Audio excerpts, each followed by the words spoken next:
Is it legal to print money to pay debt? Have you ever questioned why nations can't simply create more money to pay off their debts, feed the hungry, solve the unemployment problem, or any other problem for that matter? Now, I realize that this may seem like a foolish question, but I believe that it's one of those queries that many people are curious about but are hesitant to ask. One word can adequately describe the short response: inflation. A persistent, significant rise in the general level of prices related to a growth in the volume of money and resulting in the loss of currency value, is how inflation is described. We must first define exactly what money is before I can discuss it, though. It may seem obvious at this point, but it's crucial to understand that money has no fundamental value. In other words, money is only valuable because it can be used to purchase things. If you were stuck on a desert island, money would be completely meaningless. Only because we think it has worth does money actually have value. I found out about this from Vsauce, and it's known as the Tinkerbell effect. The term, Tinkerbell effect, refers to something that only exists in our minds. And with regard to money, this is true.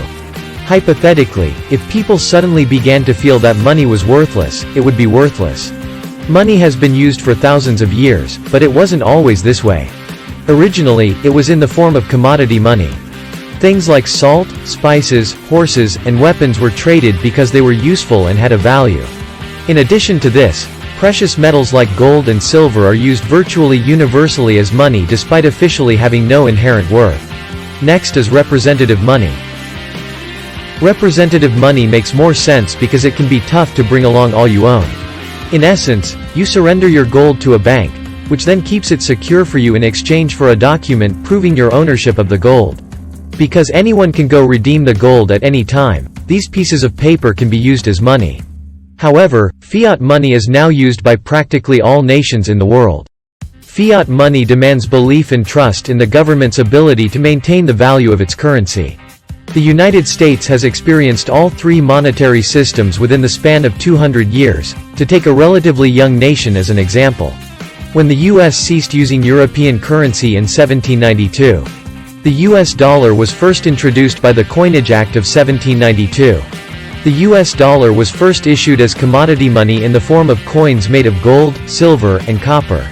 Authentic gold, silver, and copper were used to make the coins, and the metal's worth matched the face value of the coins to the penny. After the 1900 Gold Standard Act, the nation switched to a combination of commodity and representative money. Dollar bills were issued by the government and were always redeemable for gold. The gold standard was a form of representative currency that was in use in those days.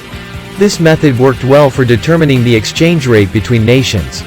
For instance, you may readily determine that 1 pound equals $1.50 if 1 gram of gold costs 1 pound in Britain and $1.50 in America. Commodity money was effectively abolished with the removal of silver from other currencies and the discontinuation of gold coinage. Richard Nixon formally ended the gold standard in 1971, and the U.S. switched to fiat money. Therefore, money today is not backed by gold or anything else of worth. To answer the original question, an increase in supply causes a decrease in demand, which in turn causes a decrease in price. Therefore, the worth of each dollar decreases as there is more money in the economy, implying that other nations can buy additional dollars in return for their own money. This causes prices to increase, as evidenced by a second supply and demand graph. The demand curve for products and services shifts as more money enters the system, but since this isn't accompanied by an increase in economic output, prices must rise. Consider it this way. If the government printed $1 million and distributed them to everyone in the nation, everyone would be compelled to get a sports cars, but there are only few sports cars in the nation. To illustrate this, let's use an analogy. Picture 4 people on a desert island, each with 10 pieces of fruit. Fruits are regarded as having equal worth. Imagine that they later come across an entire forest of apple trees. Because there are more apples, their nominal worth has increased, but as the supply has grown, so has the price of an apple goes down.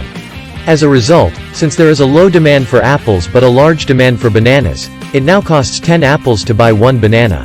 Just to be clear, in this example, the individuals stand in for various nations, the fruits symbolize each one's particular currency, and the apple tree represents printed money. We are aware that printing too much money is a poor idea, but this knowledge is not just based on economic theory. Recent history is full of examples. Zimbabwe is the most recent illustration.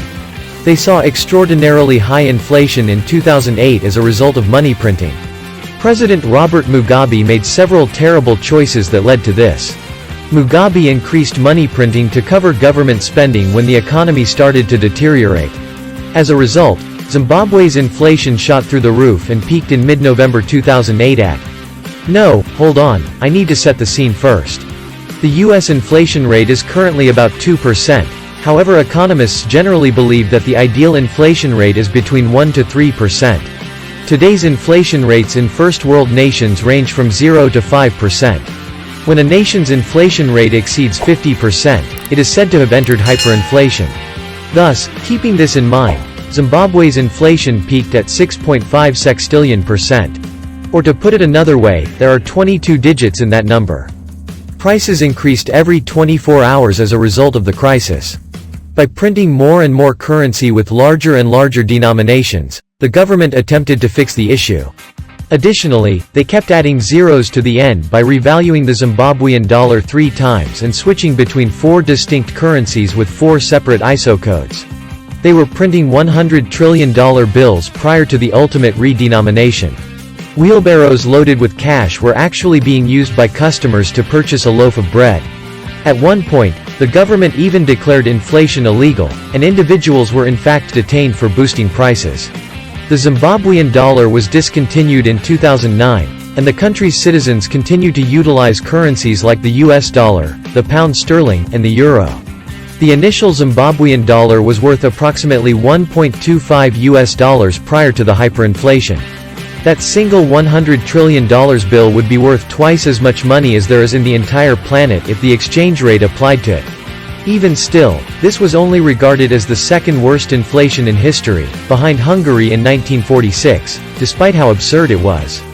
Zimbabwe's inflation peaked in the middle of November 2008, while their biggest monthly inflation overall was 79.6 billion%, compared to Hungary's highest monthly inflation of 41.9 quadrillion% in July 1946.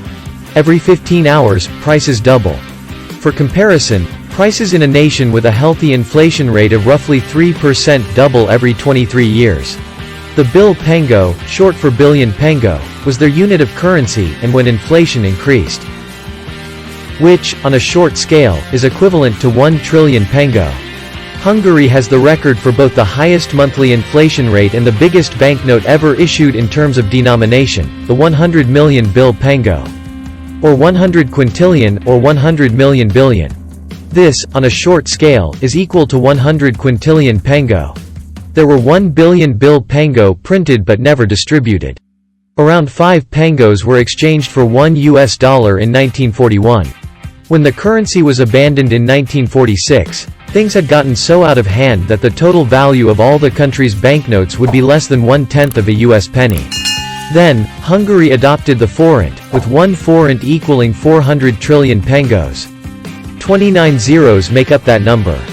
Due to the negative consequences, the government cannot simply print money to pay off its debts. It's crucial to comprehend what the national debt is in full. Compared to personal debt, national debt is significantly more complicated. You don't just owe folks money in this situation. Consider the nation with the biggest national debt, the United States, which has over $30 trillion in debt at present. As you are surely aware, Japan is the nation that holds the majority of the US debt. That is accurate, but it's also a little misleading. Japan only owns roughly $1.3 trillion of the entire debt. In reality, the Federal Reserve and Social Security are the main owners of the debt, not the United States government. Additionally, an additional 30% is controlled by US citizens. Japan cannot simply go on the door of the White House and demand $1.3 trillion, even though it is still a significant amount. That is not how it operates. Treasury bonds are essentially issued by the US Department of Treasury.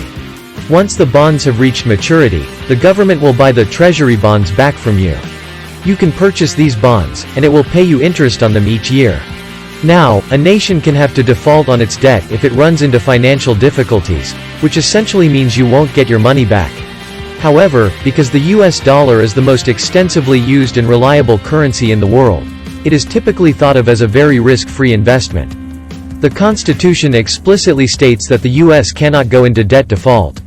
I'll leave you with this final point, which may be the greatest way to summarize why governments are not simply able to generate endless sums of money. Money would be as valuable as leaves if it grew on trees. Please let me know your opinions in the comments, and if you enjoyed this video, please like and subscribe and click the bell button to never miss another video of Could Be Anything channel. Thank you for viewing.